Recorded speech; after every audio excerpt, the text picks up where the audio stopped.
Bonsoir à tous. Voilà le temps du grand débat. Il est 20h30, passé de quelques minutes, pardon pour ce léger retard. On avait un petit problème technique. Ce sont des choses qui arrivent quand nous sommes en direct.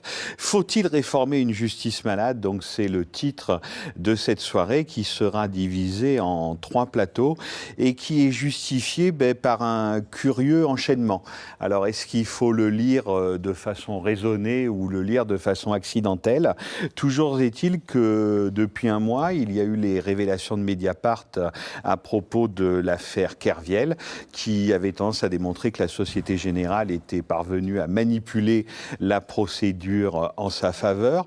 Le même jour, il y a eu la relaxe à Rennes des 2 policiers impliqués dans l'affaire des jeunes de Clichy-sous-Bois, Zied et Bouna, et donc les gens qui s'étaient portés, leur famille qui s'étaient portés partie civile, ont été déboutés après 10 ans de procédure. Il y a eu le nouveau procès d'Outreau, incompréhensible pour beaucoup, qui se tient en ce moment même, donc avec Daniel Legrand comme accusé, puisqu'il était mineur à l'époque de certains faits, et donc on le rejuge à nouveau. Et puis, alors, last but not least, ou cerise sur le gâteau, je ne sais pas encore comment l'interpréter, on verra ça tout au long de la soirée. Il y a eu donc les attendus du procès Bettencourt et la relaxe, disons, de la partie politique de l'affaire et d'Éric Woerth en particulier, c'est-à-dire qu'on a la nette impression que selon la justice et donc selon la Cour de Bordeaux, l'affaire Bettencourt se réduit finalement à un gros fait divers et à une histoire d'extorsion de fonds par ses proches d'une vieille dame, et que tout le volet politico-financier de l'affaire a été évacué. Avec Mathilde Mathieu de la rédaction de Mediapart à mes côtés, nous allons ouvrir un premier débat justement pour essayer de comprendre pourquoi on a l'impression, à tort ou à raison, que les affaires politico-financières n'aboutissent pas. Alors certains ont écrit, Fabrice Arfi est aussi là, que Mediapart était fort mari, je cite, c'était sur le site de nos amis et confrères d'Arrêt sur Image de cette décision de justice, hein, ça concerne Bordeaux, Fabrice. Donc nous verrons, nous répondrons aussi. Voilà, on verra, Fabrice, si vous êtes particulièrement mari de cette décision concernant Éric Woerth. Nos invités, Éric Alphen, bonsoir. Bonsoir. Vous êtes magistrat, ancien juge d'instruction dans des affaires restées fameuses, l'affaire des HLM de Paris par exemple, et vous êtes président d'honneur d'une association qui s'appelle Anticor et qui, comme son nom l'indique, est spécialisée dans la lutte contre la corruption et les conflits d'intérêts. C'est bien ça? Qui essaye de lutter, voilà. Qui essaie de lutter contre la corruption. Une association, c'est-à-dire avec peu de moyens. Voilà. Noël Ponce, bonsoir. Bonsoir. Vous êtes ancien agent du fisc, inspecteur des impôts, ancien conseiller au service central de prévention de la corruption. Vous avez écrit plusieurs livres, mais évidemment celui qui nous intéresse le plus ce soir est celui que vous avez intitulé 92 connexions, laboratoire de la corruption, point d'interrogation. 92, évidemment, c'est le département des Hauts-de-Seine. William Bourdon, bonsoir. Vous êtes avocat, président d'honneur de l'association Sherpa. D'honneur, pas encore, hein. Pardon ? Toujours actif, d'honneur plus tard. Alors là, Fabrice, président de l'association Sherpa. L'association Sherpa qui se porte partie civile, c'est le bon terme, dans des affaires de délinquance financière et économique de grande échelle, comme par exemple l'affaire des biens mal acquis dans certains pays africains. Et enfin, j'ai pas pu résister à la tentation de le présenter avant que son tour ne vienne. Donc Fabrice Arfi de Mediapart répondra entre autres choses sur cette affaire Éric Woerth. Puisqu'on en parle, Éric Alphen, de façon très simple, est-ce que cette décision de justice vous a surpris ? Je ne vais sûrement pas m'amuser à juger une décision de justice parce que ce serait... À la juger, non, à la commenter, non, oui. Non, mais je ne suis pas journaliste, moi, je suis magistrat, donc non, sûrement pas. Après, et on arrive peut-être au cœur du débat, tout le monde sait que, encore plus qu'ailleurs, dans les affaires politico-financières, il faut que ce soit carré, comme on dit, c'est-à-dire qu'il faut avoir des preuves incontestables. À partir du moment où on n'a pas de truc béton, on sait très bien que ce n'est pas la peine d'y aller parce qu'on arrivera au bout d'un moment à un non-lieu, à une relaxe ou à une décision d'appel qui infirmera. Il faut du concret. Et dans ce genre d'affaires... Donc vous m'avez répondu, ce n'est pas une surprise pour vous. Ça peut, ça peut être une conception de ma réponse. Et en tout cas, c'est évident que dans ce genre d'affaires, il faut plus encore qu'ailleurs essayer de compter avec des témoins qui vont parfois revenir sur ce qu'ils ont dit, avec des pièces à conviction qui vont disparaître, avec des gens qui vont perdre la mémoire, avec des témoins qui vont se déballonner en confrontation. Et donc, à partir du moment où on a ça, effectivement, ce n'est pas une surprise que dans un certain nombre de dossiers, les témoins les plus sensibles manquent finalement à l'appel au moment du jugement. William Bourdon. Moi, je trouve que le paradoxe, c'est que les mêmes raisons qui font que la justice est perçue comme malade par certains sont les mêmes raisons qui font que la justice est perçue comme en très bonne santé par d'autres. Moi, je trouve que la force de la justice, c'est justement un certain moment de braver l'émotion, la passion ou le politiquement correct. Si le droit impose de rendre des décisions au nom du bénéfice du doute, par respect de la présomption d'innocence ou parce que les charges manquent, bon, ben, c'est la force, la noblesse, la crédibilité de la justice dans un pays démocratique de le faire. Alors, sans doute qu'en disant ça, je n'épuise pas tous les sujets que vous avez évoqués. Mais dans l'affaire de Clichy-sous-Bois, mon empathie, elle va toujours en faveur des victimes. Est-ce que le lien de causalité était vraiment si établi que ça ? Il y a une vraie question quand même qui se posait. C'est quand même, me semble-t-il, impossible de faire l'impasse sur le fait que le droit, à certains moments, quand il s'applique, fabrique beaucoup de frustration. Alors ça n'épuise pas le débat, parce que dans les grandes affaires financières, le fait qu'elles n'aboutissent pas est sans doute le résultat aussi de différentes raisons sur lesquelles on va sans doute revenir au cours du débat. Monsieur Pons.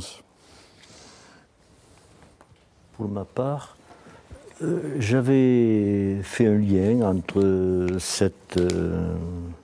entre la Légion d'honneur et l'affaire les vieilles affaires des médailles il y a quelques années. Et je trouve que c'est encore... alors je ne sais pas, je ne connais pas plus l'affaire que si, mais encore une fois, je pense qu'un certain nombre de personnes vont penser que dès l'instant où on fait partie d'une élite et d'un groupe politique structuré, on a des situations qui sont favorisées. Maintenant, je ne connais pas les faits, hein, mais présentées comme cela, peut-être ça aurait mérité des explications ou d'autres éléments.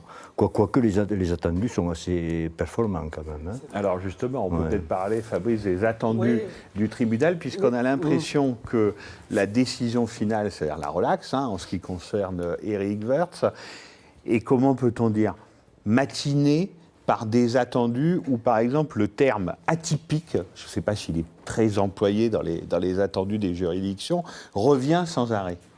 Oui, alors je vais essayer de peut-être résumer la situation pour faire jonction avec la suite de la conversation. Juste un petit résumé pour se rafraîchir la mémoire de ce qu'a été, par exemple, la situation d'Éric Woerth au moment de l'éclatement à l'été 2010 de l'affaire Bettencourt. Alors, il faut un peu prendre son souffle, je vais essayer de le faire, mais ministre du budget, donc chargé au sein du gouvernement de lutter contre la fraude fiscale. Sa femme est embauchée par l'organisateur de la fraude fiscale d'une milliardaire jamais contrôlée par le fisc, qui finance le parti politique dont le dit ministre est le trésorier, lequel, en tant que trésorier de campagne présidentielle, remet la Légion d'honneur à l'employeur fraudeur de sa femme, lequel, employeur fraudeur, est détenteur d'un compte en Suisse non déclaré, sur lequel les services enquêteurs de Bercy, placés sous l'autorité du ministre de départ, toujours le même, n'ont pas enquêté, ou si peu. Bon. Voilà quelle est la situation factuelle, qui n'est pas contestée et qui n'est contestée par personne. Alors la question qui est posée, c'est celle de la conclusion judiciaire, de la traduction pénale de cette situation. Des juges ont enquêté, ils ont dit que c'était un potentiel trafic d'influence, qui est une sorte de, sous votre contrôle, de traduction pénale du conflit d'intérêts. Bon. Et après un procès, on aboutit à une relaxe. Ce que m'a inspiré, moi, la relaxe, pour ce volet-là, de l'affaire Bettencourt et de la décision bordelaise, c'est que d'un côté, je crois qu'on fait face à une sorte d'impuissance judiciaire, c'est-à-dire que le trafic d'influence est une sorte de délit très difficile à caractériser. Et quand on lit les attendus des juges de Bordeaux, ils nous disent, sans trahir leur pensée, je crois, ni leurs écrits d'ailleurs, rien n'est allé normalement dans cette histoire, le processus d'embauche, le processus de remise de la Légion d'honneur, mais nous n'avons pas la preuve définitive que l'un est la résultante de l'autre. J'ai la faiblesse de penser que cette preuve est impossible à trouver dans ce type de dossier. C'est-à-dire que si on attend de trouver un courrier de M. Woerth, manuscrit écrit à Patrice de Metz, le gestionnaire de fortune de Mme Bettencourt, « Cher Patrice, je te remets la Légion d'honneur parce que tu as embauché ma femme », je pense que c'est compliqué. Mais je crois que ce serait faire insulte à l'intelligence d'un certain nombre de personnes.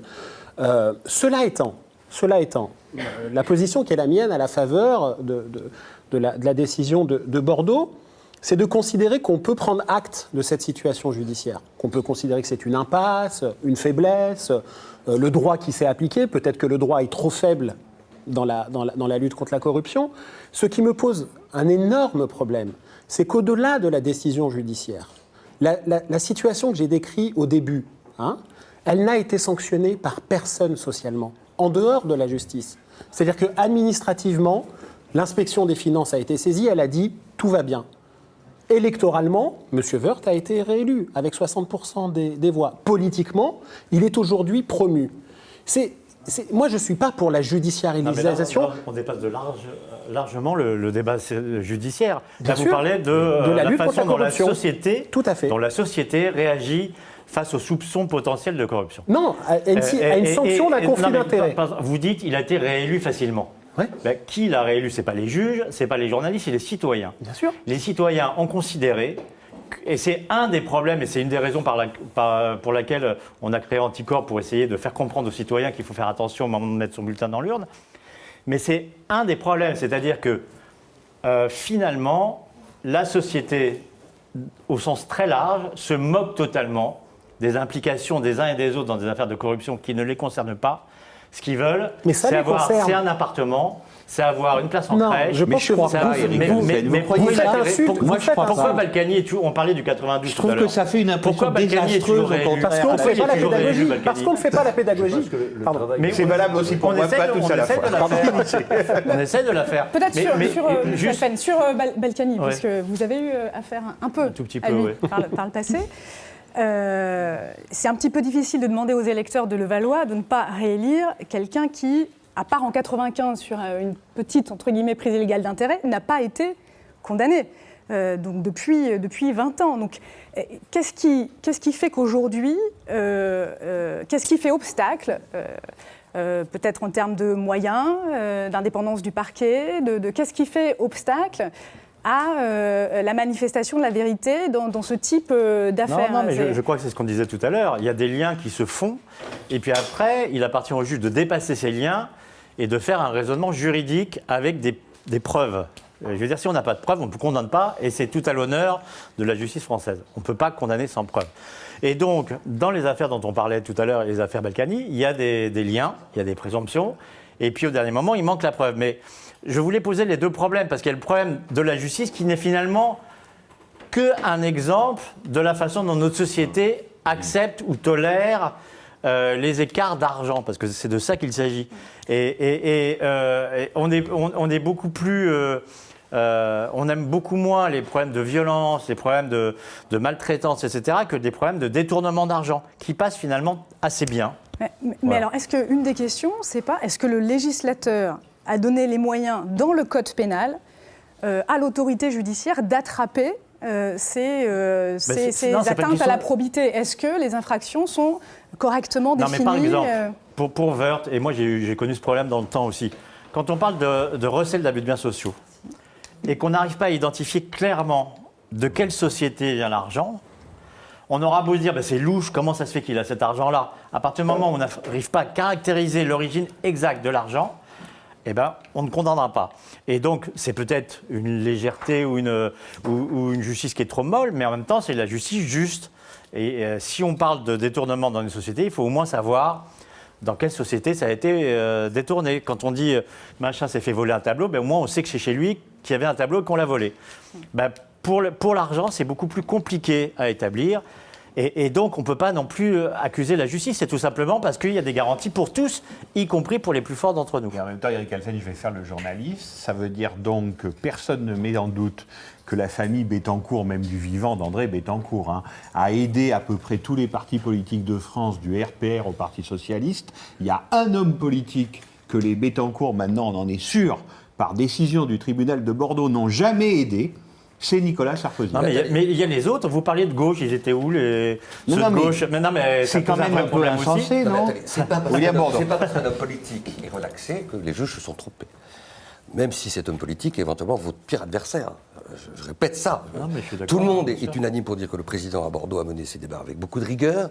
Il a condamné un avocat, alors que le parquet avait requis la relaxe, Pascal Villem, qui a été en grande partie protégé par mon ordre, ce qui d'ailleurs n'appelle pas de ma part une fierté absolument incommensurable. Donc je pense qu'il faut faire très attention, il faut être très prudent avant de faire le moins de commentaires sur une décision de justice. La deuxième chose, c'est que les articles permettant aujourd'hui de réprimer les grandes infractions financières sont sur la table. Le code en est truffé, la loi s'est largement sophistiquée, améliorée, donc ce n'est pas une question d'incrimination. Ça peut être une question de moyens, certainement. Aujourd'hui, on demande beaucoup aux policiers, aux juges, et il y a un grand décalage entre les ambitions affichées et les moyens techniques, les moyens opérationnels, les moyens humains, la formation. Ça, c'est vrai. Et puis, troisièmement, Mais il y a aussi troisième en tête, je termine, il y a quelque chose qui est très... Vous n'allez pas me contredire, c'est qu'il y a des juges d'instruction qui sont meilleurs que d'autres. Et des policiers qui sont meilleurs. Voilà, et donc dans les enquêtes des très avocats qui sophistiquées. sont meilleurs que Non, mais ça, et puis on parle des juges là.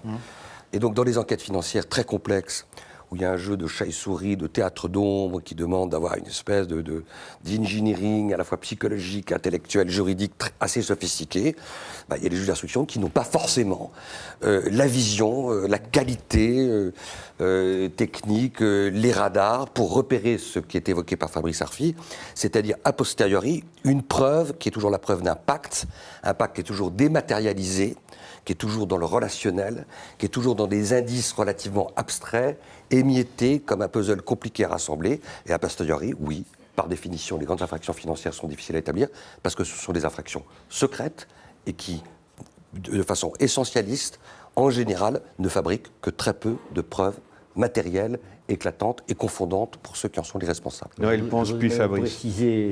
Ça me rappelle la corruption il y a longtemps, lorsqu'on devait prouver le pacte entre les deux personnes. Vous voyez. Mais pour en revenir à ça, tous ces montages, ça veut dire qu'il y a un certain type de personnes qui organisent ces montages en amont de l'opération.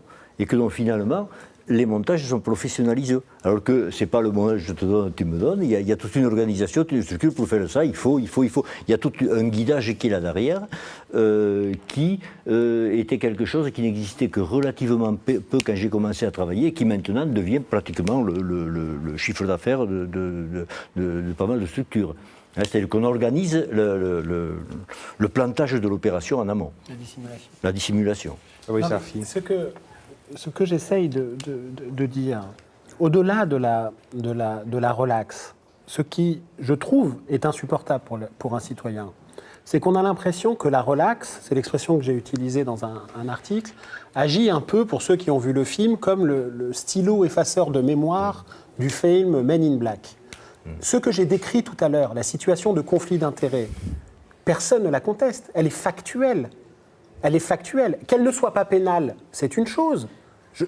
J'entends tout à fait que le droit ne permet pas, tel qu'il est rédigé, de la condamner pénalement. La question que je pose, pour que nous ne nous sombrions pas tous ensemble, il n'est pas question d'adversaire politique ou pas, dans une sorte d'esprit de banalisation de l'idée de la corruption. Mais en fait, vous voudriez qu'il y ait une espèce d'opprobre qui subsiste à une décision de relax ou de non-lieu. Non, en disant, tout n'est pas finalement, judiciaire. celui-là, il n'est pas entièrement clean, il n'est pas entièrement clean. Ça ne vous Donc, choque pas il faut pas situation. l'oublier. La situation, Le stylo de Men in la Black, situation hein. que j'ai décrite, Oui. est-ce qu'elle vous choque ou pas? Non, mais La situation, quelle situation? Le fait qu'il y ait des soupçons et que Non, finalement il y ait une relax? ce que j'ai décrit, le ministre du budget chargé de lutter Ah non, contre mais la fraude, je vais est-ce qu'elle vous choque ou pas? encore une fois, je ne vais pas rentrer dans le dossier précis. Ça nous Moi, appartient. je ne suis pas en mesure de vous démentir là-dessus. Moi, je dis que si vous faites ce lien-là, il y a des juges qui ne sont pas forcément plus bêtes que les journalistes, il y a des, C'est pas un lien, il y a des ça. administrateurs. Peut-être Si, qu'on peut mais ça ne sortir suffit pas. de l'affaire Voilà. Woerth, parce qu'effectivement, Voilà. c'est compliqué. D'une façon générale, ouais. d'une façon générale, quand on est relaxé, on est relaxé. On va pas dire, bah oui, mais je comprends pas qu'il retrouve sa place dans la société. Alors, Bah si, c'est la question qu'il a posée. Attends, j'aimerais Juste juste une une chose. chose. Non, regardez, je vous donne un exemple. On sort de l'affaire financière. Les micros du Canard enchaîné. La DST pose des micros dans les locaux du Canard Ça enchaîné. ne nous rajeunit pas. Non, ça ne nous rajeunit pas. Bon, décision judiciaire non-lieu. Est-ce que ça veut dire que des micros n'ont pas été posés? Non, c'est pas la même chose. C'était de savoir c'est pas qui. la même chose Mais non, non, mais c'était un autre problème. Vous égarez, C'était la c'est question de la pas le culpabilité. problème. C'était pas de savoir s'il y avait eu des micros, c'était qui avait donné les instructions pour aller les mettre, ce qui est quand même très différent. Et qui avait envoyé les hommes qui avaient été pris par les journalistes du Canard à l'époque. Ça n'a rien à voir. publié les noms des Alors personnes. que là, dans les affaires financières, en général, c'est très compliqué. Parce que dans les affaires de droit commun, on a une infraction et on doit chercher les auteurs de cette infraction. Dans les affaires financières, on a parfois des auteurs ou des présumés auteurs d'une infraction et il faut trouver le cadavre. l'infraction. Trouver Et le donc cadavre. c'est beaucoup plus difficile parce qu'il faut savoir exactement qui a fait quoi. Ça, c'est la première chose. Et deuxième chose, on est dans un domaine où il y a des gens qui ont de l'entre-gens, qui ont de l'argent, qui ont des connaissances et qui font qu'effectivement, ils ont beaucoup plus de facilité quand même à interférer sur les témoignages, à interférer sur les services de police, parce qu'on parlait des juges tout à l'heure, mais j'ai aussi parfois vu des situations dans lesquelles des policiers n'ont pas fait leur travail tout simplement parce qu'ils étaient liés d'une façon ou d'une autre aux gens qui étaient les sujets de l'enquête. Et donc dans ce genre de dossier, il y a des interférences un peu partout entre policiers, avocats, politiques, etc., qui font que rien ne se passe normalement. Pour sortir de cas particuliers qui sont difficiles à analyser pour vous, vu votre statut, donnons quelques chiffres. En 2012, en France, seulement 16 condamnations pour trafic d'influence. 39 pour prise illégale d'intérêt, seulement 34 pour favoritisme, 9 pour concussion. Ce sont des statistiques qui moi, en tant que citoyenne, me paraissent extrêmement faibles. Est-ce que c'est un bon bilan de l'autorité judiciaire en France ou est-ce que, d'une certaine manière, l'institution est inopérante? Est-ce que c'est un bon bilan? Est-ce qu'on peut... Moi, je pense que le bilan ne se juge pas au nombre total statistiques. de condamnations. Un bilan de la justice, c'est dans chaque affaire de faire son travail, de chercher les preuves de culpabilité ou de dire que les gens sont innocents. C'est ça le bon J'entends bien, travail. mais là, il y a visiblement tout un pan qui échappe c'est évident à l'autorité que la judiciaire. justice, donc, et là on en arrive à des raisons beaucoup plus subjectives, la justice d'une façon générale est plus frileuse quand il s'agit d'affaires de ce genre-là, parce que c'est des affaires qui durent plus longtemps, des enquêtes qui sont plus compliquées, des enquêtes dans lesquelles... Très souvent, les juges d'instruction se font infirmer par les chambres d'instruction, alors que dans les affaires de droit commun, ce n'est pas le cas.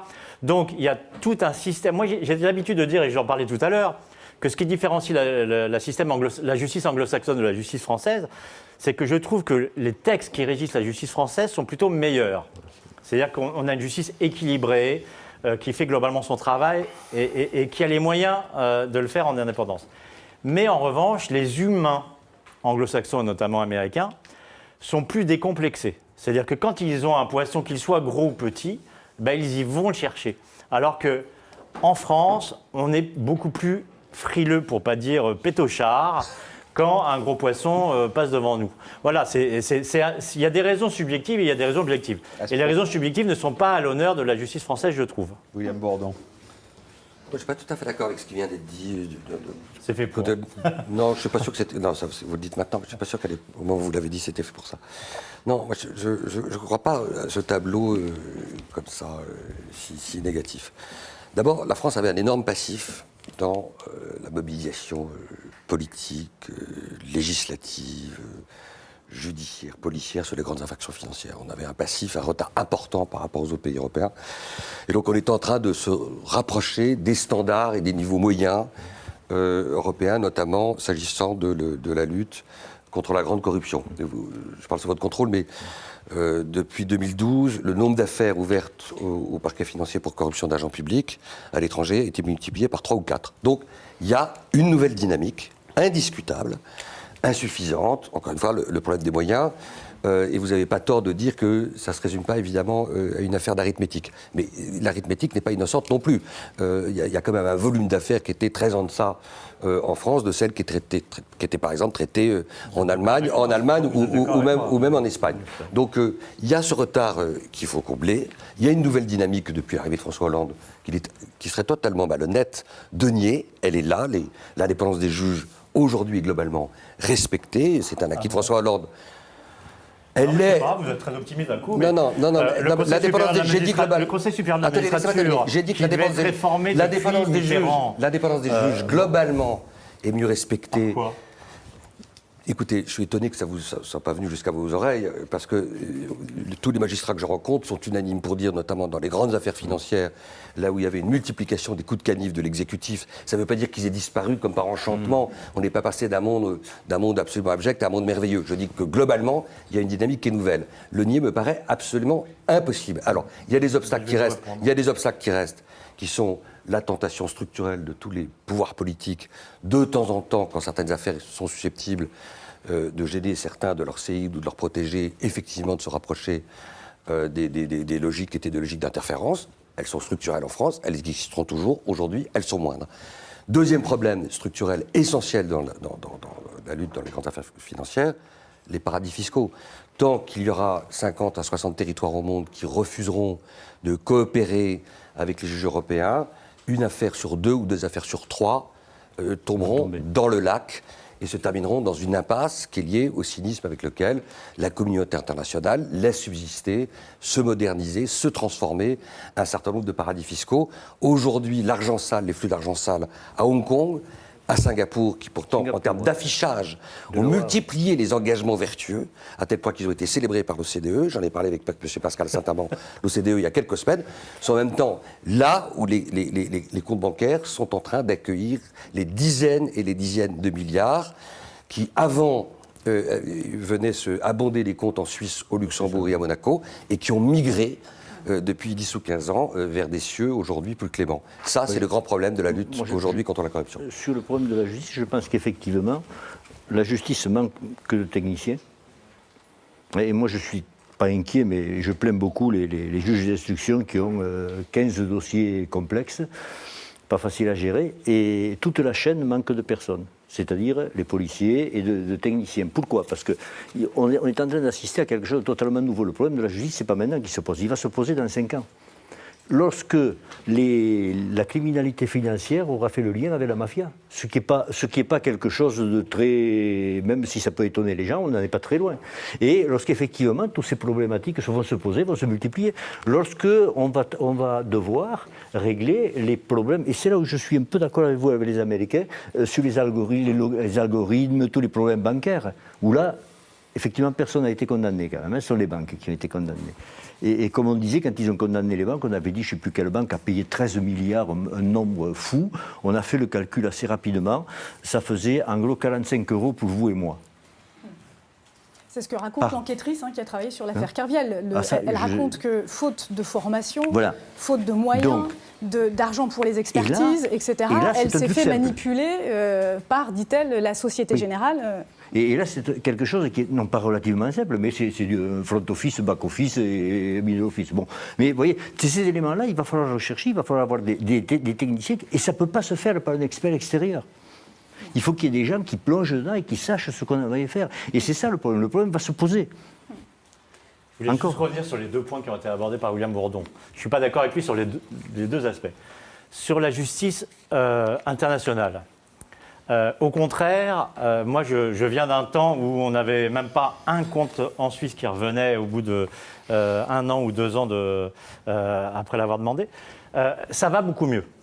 Je veux dire, on a des comptes bancaires qui reviennent. On a une coopération. Moi, je me souviens... il y a une coopération, mais en même temps, l'argent attendez. Et a migré. Donc, non, mais qu'il ait migré, d'accord. On a un début de coopération, notamment de la part de la Suisse, quand même, qui était quand même le grand verrou il y a 15 ans. Maintenant, ça va un peu mieux. Il y a le mandat d'arrêt international qui n'existait pas il y a 20 ans et qui existe maintenant. Ça va un peu mieux. Il y a encore beaucoup de progrès à faire. Moi, j'étais très intéressé au départ par l'appel de Genève. Et c'est vrai qu'on demandait des choses qui étaient tout simplement qu'un enquêteur d'un pays puisse enquêter au-delà de ses frontières de la même façon que chez lui, et ça, on attend toujours, ça ne vient pas. Mais enfin, je trouve qu'il y a une petite amélioration par rapport à il y a 20 ans. En revanche, sur la justice française, alors là, je ne vois pas ce qu'on a fait pour améliorer l'indépendance de la justice. Ça fait des années que les juges réclament une modification du Conseil supérieur de la magistrature, notamment pour que la carrière des magistrats soit gérée uniquement par le corps et non pas par les politiques. Actuellement, certes, le Conseil supérieur de la magistrature avalise ou pas une nomination de magistrat, mais c'est sur proposition du ministre de la Justice. C'est-à-dire que si vous déplaisez au ministre de la Justice, vous n'êtes jamais proposé pour une nomination ou pour un avancement. Et ça, c'est un véritable problème. On demande donc que toute la carrière des magistrats soit gérée de A à Z par un Conseil supérieur de la magistrature modifié, puissant et indépendant. Ça ne vient pas. Deuxième chose, on réclame aussi depuis des années une véritable police judiciaire digne de son nom de judiciaire, c'est-à-dire une police qui dépend de la justice et non pas du ministre de l'Intérieur. Actuellement, quand un juge demande à un policier d'aller faire une perquisition à un tel endroit, le policier le dit dans la seconde à son commissaire, qui le dit dans la seconde à son chef de service, qui le dit dans la seconde au ministre de l'Intérieur et au cabinet du ministre. Donc là, il n'y a pas d'indépendance. Ça m'est arrivé, mais ça arrive encore. Chez Jean Tibéry, hein, voilà, ça arrive encore. C'est-à-dire que je dis toujours que parler de justice indépendante, sans parler de l'indépendance éventuelle de la police, c'est un leurre. Et ça, c'est ces deux points fondamentaux qui sont la carrière des magistrats et la façon dont on enquête, ça n'a toujours pas été modifié.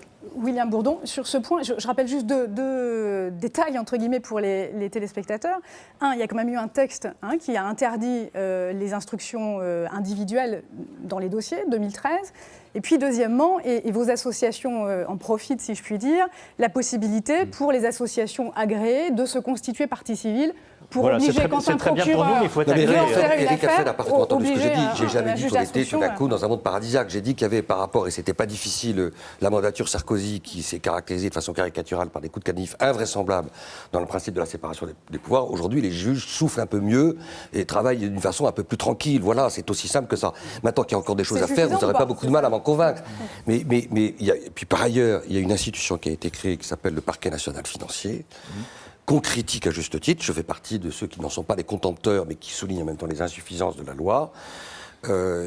On a manifestement trop privilégié les enquêtes préliminaires dans un certain nombre de grandes affaires, mais une information a été ouverte dans l'affaire Arriva Uramine il y a quelques jours. Ça veut dire, pardon, je traduis, qu'un juge d'instruction n'a pas été saisi, c'est le parquet qui a mené l'enquête. On a pu donner l'impression qu'on privilégiait trop les enquêtes préliminaires, ce qui a pu donner des cauchemars à certains, tant à un moment donné ça a été l'alpha et l'oméga de la politique pénale telle qu'elle avait été voulue par Nicolas Sarkozy, c'est-à-dire une stratégie d'évitement des magistrats instructeurs. Mais moi je le vois. Aujourd'hui, oui, il y a une nouvelle dynamique chez les juges français dans les grandes infractions financières. Oui, elle existe. Oui, c'est insuffisant. Oui, c'est mieux qu'un balbutiement. Mais je pense qu'on est en train d'ouvrir un nouveau chapitre et de se rapprocher encore une fois de standards européens dont on était manifestement depuis trop longtemps trop éloignés. Fabrice. Quand on passe de la préhistoire au Moyen-Âge, c'est mieux. Mais on est en 2015, là. Et que de devoir considérer qu'il faut l'indépendance dans les têtes ou dans les faits du pouvoir politique en place pour que la justice travaille, c'est insultant vis-à-vis de l'idéal démocratique. Je crois que certains ne prennent pas la mesure de la fatigue démocratique des citoyens vis-à-vis de la corruption. Et c'est faire insulte aux gens de penser que les citoyens ne comprennent pas, peut-être que nous n'en faisons pas assez la pédagogie, mais que la corruption, ils en sont les victimes. C'est nous qui la payons, la corruption, pour le délitement que nous avons dans la confiance de l'idéal démocratique, et puis parce que nous la payons financièrement. Elle nous coûte financièrement à tous. Alors, oui, bien sûr, sous François Hollande, il faudrait être aveugle pour considérer que la justice est moins indépendante que sous Nicolas Sarkozy. Mais c'est dramatique. Le parquet n'est toujours pas indépendant. La police n'est toujours pas indépendante. Dans la fraude fiscale, la judiciarisation de la fraude fiscale dépend toujours du ministère. On peut toujours utiliser le secret défense pour empêcher les enquêtes. L'article 40 du Code de procédure pénale qui permet aux lanceurs d'alerte dépositaires de l'autorité publique qui ont obligation de saisir la justice quand ils constatent des faits. S'ils ne la saisissent pas, ils ne sont pas sanctionnés. Tout cet écosystème-là, si un jour un pouvoir malveillant revient au pouvoir, y compris avec le pouvoir le parquet national financier, il aura toujours les leviers institutionnels d'empêcher. Ce ne sont pas aux gens d'être indépendants et audacieux et courageux, c'est aux institutions de l'être. Et comment on peut tolérer aujourd'hui que, prenons l'affaire des sondages, la Cour des comptes nous dit qu'il y a un problème dans l'affaire des sondages en 2008, il y a des gardes à vue en 2015, 7 ans. L'affaire Karachi, on va juger le volet non ministériel de l'affaire Karachi, qui est une histoire énorme de détournement d'argent sur les ventes d'armes de l'État français, avec des pays aussi respectables que le Pakistan ou l'Arabie Saoudite, le volet non ministériel, 20 ans après. On a jugé récemment Charles Pasqua pour une énième affaire Pasqua, qui date de 2003.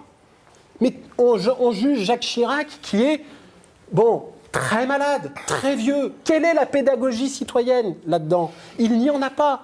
La pédagogie citoyenne qui est absente par le fait judiciaire, et encore une fois, la lutte contre la corruption ne se résume pas à la justice.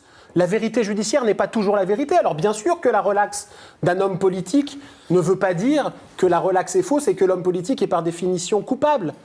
Mais le soupçon est permanent. La confiance est totalement émiettée face à cette question-là. Et c'est pour ça que je parlais tout à l'heure de la sanction en dehors, de la sanction sociale en dehors de la justice. Dans d'autres pays, des situations non judiciarisées que nous connaissons en France, en Allemagne, en Angleterre, aux États-Unis, seraient impossibles. Socialement impossible. C'est une culture commune. C'est un bien public qui nous appartient tous. Fabrice, je ne pense pas qu'on ne peut pas faire comme tu le fais, se lamenter. Faire cette espèce de chapelet comme ça, de tout un passif que chacun voit bien, se lamenter du fait qu'il y aurait une perte de confiance magistrale des Français envers la justice, qui est vrai, dont on voit bien qu'elle est aussi l'antichambre de tous les populismes et tous les ferments nauséabonds, et en même temps ne pas essayer de rappeler aux citoyens qu'il existe aussi des motifs de retrouver une certaine confiance dans les institutions, dans une nouvelle dynamique. On ne peut pas à la fois être aussi prophète de malheur, oiseau de mauvais augure comme tu l'es, et en même temps ne pas acter de la réalité d'une nouvelle dynamique, celle que j'essaie de décrire, sans naïveté, sans angélisme et sans non plus emballement excessif. Vous évoquiez tout à l'heure le travail des associations. Il y a 15 ou 20 ans, les grandes associations anticorruption n'existaient pratiquement pas. Aujourd'hui, elles sont audibles dans tout le débat public. Dans ce grand débat d'intérêt général, elles sont maintenant partie prenante. Vous nous interrogez comme vous interrogez Anticor ou Transparency International. On est sollicité par des parlementaires pour travailler sur des projets d'amendement. Je vais l'être dans quelques semaines pour une amélioration d'une loi qui est insuffisamment protectrice des lanceurs d'alerte en France. C'est nouveau. Dans les deux grands dossiers HSBC, UBS, je défends les lanceurs d'alerte. Voilà deux dossiers où il y a eu deux cautions de l'ordre d'1 milliard qui ont été infligées à ces deux grandes banques de premier rang. C'était impossible il y a 15 ou 20 ans. Ce sont des procédures qui vont aller jusqu'à leur terme. Je ne dis pas que tout est merveilleux, je vois bien qu'il y a encore des pas très importants à faire, mais on ne peut pas être dans ce discours catastrophiste et en même temps ne pas s'étonner du fait que la répétition de ces discours ne sont pas de nature à améliorer le lien de confiance entre les Français, les citoyens et leurs institutions. Elle pense. Oui, alors, en matière de criminalité financière, je pense que c'est un tort. Enfin, c'est pas un tort, mais c'est la justice qui traite, si vous voulez, la corruption et tous ces éléments en tête, alors que la justice, c'est que l'un des éléments de ces éléments-là.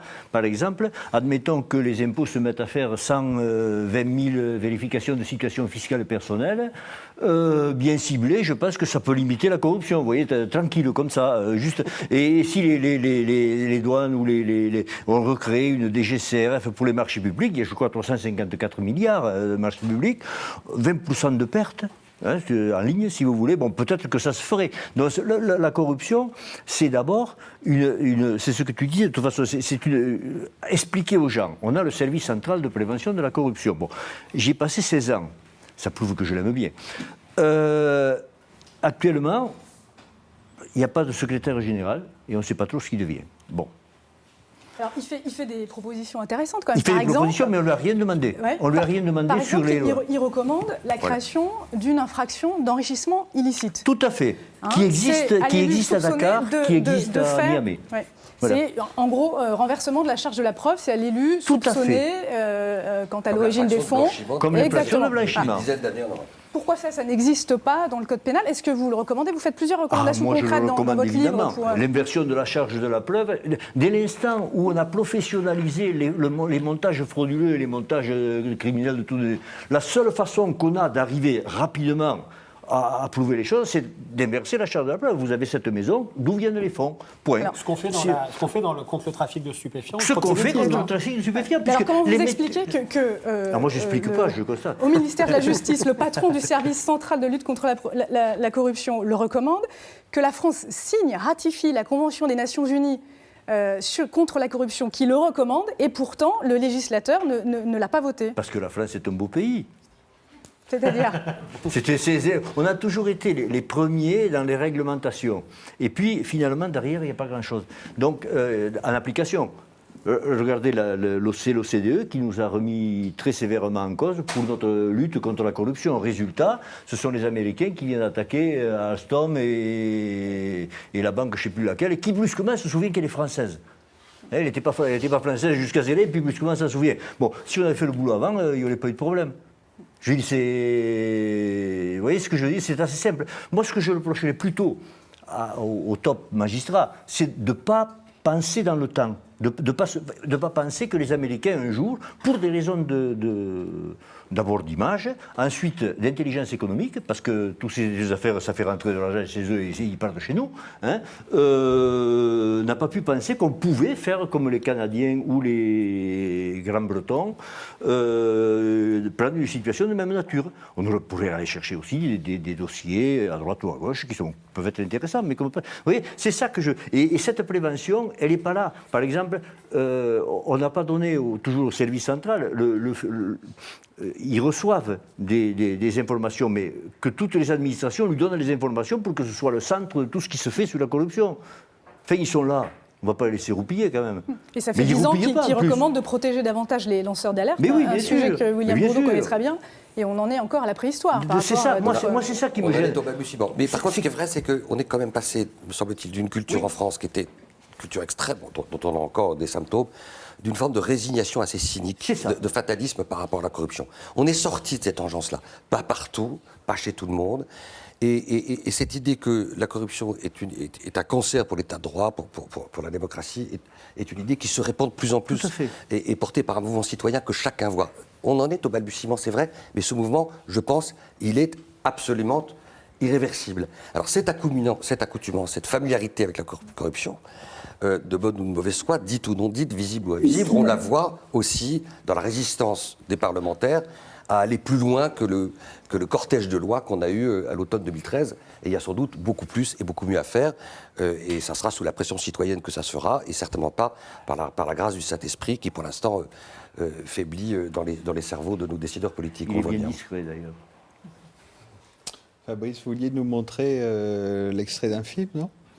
Oui, non, mais comme un peu un révélateur politique, en quelque sorte, de la lutte contre la corruption. C'est un entretien que j'avais eu avec Alain Richard, ancien ministre de la Défense socialiste, dont on avait découvert que sous le gouvernement Jospin, ils avaient tous les éléments sur la corruption autour des ventes d'armes du gouvernement Balladur. Ils avaient tous les éléments, ils avaient les notes, ils avaient les éléments, les alertes, les documents, certains classés secret défense.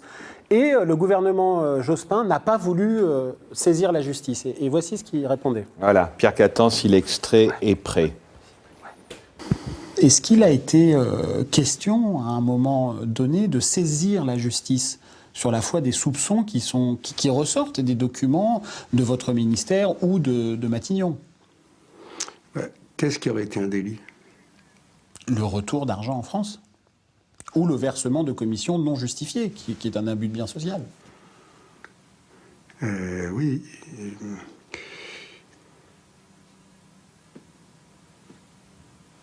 Non, pas sur ce sujet-là, non. Je crois pas que... Enfin, en tout cas, je n'ai pas le souvenir qu'on ait eu un dialogue au niveau de l'exécutif pour dire est-ce qu'on engage une action judiciaire ou non. Pour nous, c'est derrière nous. Et je ne vois pas, alors, sauf bien sûr l'agrément d'éclabousser ses adversaires politiques. lesquels peuvent vous renvoyer d'autres paquets de boue sur ce que vous avez fait ou ce que vos amis politiques ont fait 10 ans avant.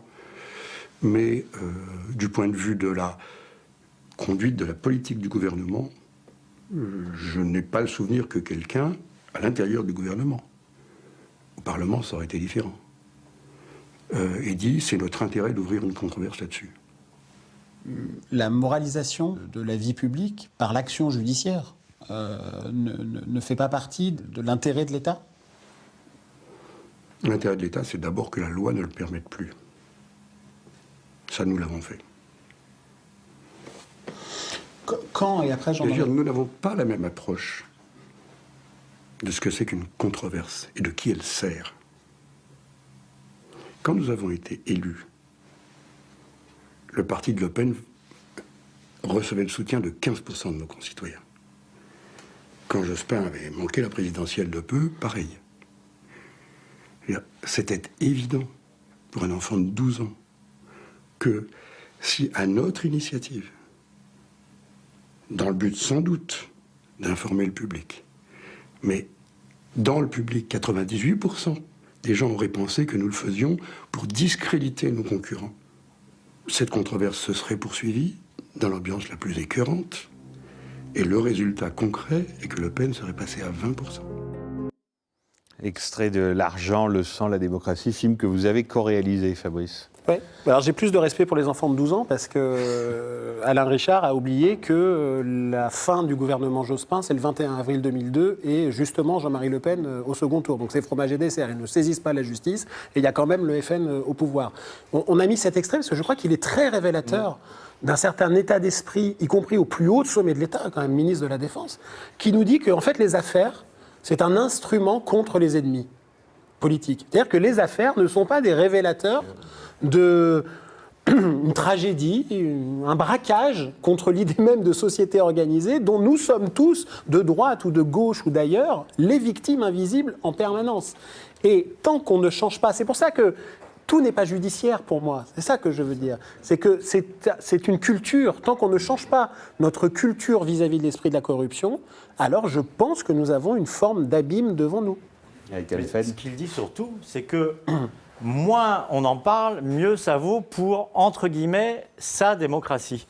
Et donc, William Baudron est parti, mais à mon avis, ça donne tort à William Baudron quand il dit que ça va mieux. C'est-à-dire que, quelque part, les politiques, qu'ils soient de gauche ou de droite, se connaissent tous, mangent aux mêmes tables et s'auto-protègent. Et le vrai problème de la justice face à la corruption, c'est en fait le problème du pouvoir politique face à la corruption, y compris si elle vient du camp d'en face, parce qu'on ne sait jamais où ça peut tomber, et ça peut éventuellement, comme un boomerang, vous ressauter au visage après. Et donc, il vaut mieux ne pas manier ce genre d'outils dangereux. Voilà, c'est ça qu'il nous dit, et c'est ça qui, finalement, donne une conclusion très pessimiste au débat de ce soir. Merci beaucoup à tous les trois, à tous les quatre, avec William Bourdon qui a dû nous quitter, d'avoir participé à ce premier plateau. Fabrice Arfi va me rejoindre pour animer le second qui sera consacré à la grande misère, alors là pour le coup budgétaire, quotidienne de la justice. Mais Eric Alphen, quand même, je voulais terminer, parce que je trouve qu'ils écrivent très bien les juges de Bordeaux. Je ne sais pas si ça vous a frappé. Je vais vous lire un attendu, je crois que c'est le terme, du premier jugement donc, de Bordeaux, à propos de l'affaire Bettencourt. Au vu des agendas des différents protagonistes, des déclarations de Claire Thibout, qui est, rappelons-le, la comptable de Madame Bettencourt, des rendez-vous préalables, des remises d'argent provenant de Suisse, il apparaît peu probable que les rendez-vous de janvier et février 2007 entre Patrice Demestre et Éric Woerth n'aient eu pour seul objectif que de parler de la carrière de Florence Woerth et de l'avenir des petites entreprises. Il existe donc une forte suspicion de remise d'argent des fonds Bettencourt. Là, ce n'est pas Fabrice Arfi ou moi, c'est le tribunal de Bordeaux.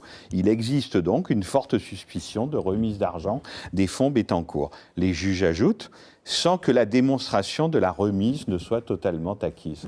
Pour vous, j'imagine que c'est un bon jugement, peu importe, c'est un attendu de jugement bien écrit. Vous comprenez que pour le commun des mortels, quand on lit ça, on hésite entre le fou rire et la consternation. Mais non, ça veut dire qu'il y a de la suspicion, Mais nous, juges, ça ne nous suffit pas. Il faut des preuves. Et C'est ça me quoi la rappelle, preuve- vous savez, c'est quoi moi, la preuve d'une remise d'espèce? moi j'avais fait C'est quoi des la preuve témoignages d'une remise concordants et précis. Mais il y en a. Non, parce que vous descendez les lanceurs Non, mais d'alerte, j'ai bien compris, mais non, vous mais voyez, si vous aviez attendez, dans votre dossier non, Claire Thibault, Attendez, dont la je- vie je- a je- littéralement été je vais vous répondre. massacrée. quand même, En fait, il faut une cette photo. Il y a, la remise il y a d'espèces. quelques temps, il y a longtemps, j'avais fait un non-lieu contre Michel Roussin, ou au profit de Michel Roussin. Et Dans l'affaire du Carrefour du j'avais Développement. motivé dans l'affaire de la chaîne de Paris, et j'avais motivé cette décision de non-lieu un peu de la même façon que les juges de Bordeaux, c'est-à-dire en disant il y a telle charge, il y a telle charge, il y a telle charge, mais finalement ça ne suffit pas. Et l'avocat de Michel Roussin m'avait dit après, quand Michel Roussin a reçu cette ordonnance, il n'était pas content parce qu'il disait il y a plein d'attendus qui sont très mauvais pour moi. Qui ont l'air de regretter Et la son décision avocat lui a finale, dit ouais. qu'est-ce qu'il y a marqué tout en haut là? Et il dit non-lieu. Ben voilà, ce qui est important, Voilà. c'est le non-lieu. Ben ça. là, ce qui est Comme là, important, l'important, c'est la la relaxe. relaxe. Eh ben non. Il n'y a pas que le résultat qui compte. Je crois que vous ne serez jamais d'accord Mais non, mais parce que là-dessus. quelle est la preuve d'une remise d'espèces? Mais bien sûr. Si on utilise les espèces, c'est Mais- précisément pour qu'il n'y ait pas de traces. Non mais d'accord, mais c'est le problème, mais il faut savoir d'où ça vient, combien on a remis. Mais on sait, Est-ce on qu'on sait, les on voit sait. exactement? On sait. Et surtout, On a les carnets, on a les sorties des et comptes surtout suisses. quelle est la contrepartie Eh en ben, l'espèce? Bah oui. bah oui. En fait, il aurait fallu la photo de la remise On de a beau l'enveloppe. dire que c'était Ouais. pas pour parler des PME, c'était pourquoi? C'était quoi la contrepartie? C'est Ça ça a- qui manque. ça a été dit par des témoins. C'est ça qui... Peut-être pas de façon aussi précise. Ah si. Enfin, je Même ne vais les pas agendas. je vais Non, pas bien rentrer sûr, bien là-dedans, sûr. mais Bien sûr, on si va les pas juges, refaire. Il si s'agit les pas juges de de refaire le Bordeaux ont match. estimé que malgré ces Bien sûr. présomptions, ils devaient faire une relaxe, c'est que quelque part, en ayant vu tout le dossier, ils ont considéré que la preuve leur manquait. Et je pense que c'est tout à l'honneur de la justice française. Merci Eric Alphen.